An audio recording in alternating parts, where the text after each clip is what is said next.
तर सातारा लोकसभेत उदयनराजेंविरोधात पृथ्वीराज चव्हाण उतरण्याची चिन्ह आहेत। जयंत पाटलांसोबत बंद दाराआड पृथ्वीराज चव्हाण यांची चर्चा झाली आहे।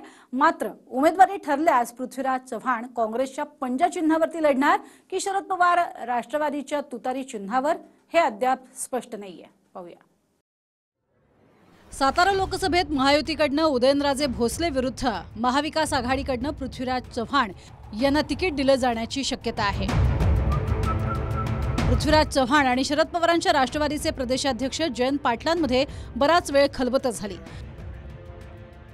यात साताऱ्यातनं पृथ्वीराज चव्हाण यांच्या उमेदवारीबाबत चर्चा झाल्याची माहिती आहे। विद्यमान खासदार श्रीनिवास पाटील यांनी प्रकृतीच्या कारणास्तव लढण्यास नकार दिलाय। त्यामुळे उदयनराजेंविरोधात शशिकांत शिंदे आणि पृथ्वीराज चव्हाण या दोघांची नावं चर्चेत आहेत। मात्र पृथ्वीराज चव्हाण यांच्या नावावर शिक्कामोर्तब झाल्यास ते काँग्रेसच्या पंजा चिन्हावर लढतील की मग शरद पवारांच्या राष्ट्रवादीच्या तुतारी चिन्हावर, हे अद्याप स्पष्ट झालेलं नाही। माहितीनुसार भिवंडी आणि सातारा या दोन्ही जागांची काँग्रेस आणि शरद पवारांच्या राष्ट्रवादीत अदलाबदलीही होऊ शकते। पृथ्वीराज चव्हाण महाराष्ट्राचे मुख्यमंत्रीही राहिले। दिल्लीतल्या राजकारणाचा त्यांना दांडगा अनुभवही आहे। शिवाय स्वच्छ प्रतिमा ही त्यांची जमेची बाजू असल्यामुळे चव्हाणांच्या उमेदवारीवर शिक्कामोर्तब होण्याची शक्यता अधिक असल्याचं बोललं जाते। 1999 सालाआधी कराड लोकसभा मतदारसंघ अस्तित्वात होता। 1991 ते 1999 दरम्यान 3 वेळा पृथ्वीराज चव्हाण कराडमधनं खासदार होते। नंतर लोकसभा पुनर्रचनेत कराडचा भाग सातारा लोकसभेला जोडला गेला। सध्या पृथ्वीराज चव्हाण कराड दक्षिणचे आमदार आहेत। गेल्या वेळी त्यांनी भाजपचे अतुल भोसले यांचा पराभव केला होता। उमेदवारीबद्दल मी बिलकुल काही बोलणार नाही। याची चर्चा आमची चालू आहे। आता ही चर्चा अर्थातच बंद खोलीत होणारी काही व्यासपीठावर करता येणार नाही। उमेदवारांच्या बद्दल काही चर्चा जाहीरपणे करू नका।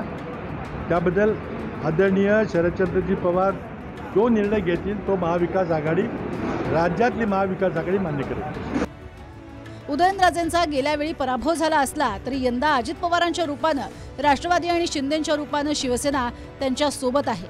दुसरीकडे पृथ्वीराज चव्हाणांचे स्थानिक पातळीवर सर्वपक्षीय नेत्यांशी चांगले संबंध राहिलेत, म्हणून पृथ्वीराज चव्हाणांचं नाव पुढे आल्याचं बोललं जात आहे। स्वर्गीय यशवंतराव चव्हाण साहेबांचे विचार या महाराष्ट्रामध्ये आणि या साताऱ्यामध्ये जर जिवंत ठेवायचे असेल, शरद पवारांना दुसऱ्या एखाद्या हुकमी पत्त्याला बाहेर काढण्याशिवाय दुसरा पर्याय राहणार नाही। आणि सध्याच्या परिस्थितीमध्ये सातारा लोकसभा मतदारसंघामध्ये दुसरा हुकमी पत्ता जर आपण पाहायचं म्हणलं तर काँग्रेस विचाराचा आणि यशवंतराव चव्हाणांच्या विचाराचा जर म्हटलं तर पृथ्वीराज चव्हाणांच्या नावाचा इथं विचार त्यांना करावा लागेल। दिनकर थोरात, TV9 मराठी, कराड, सातारा।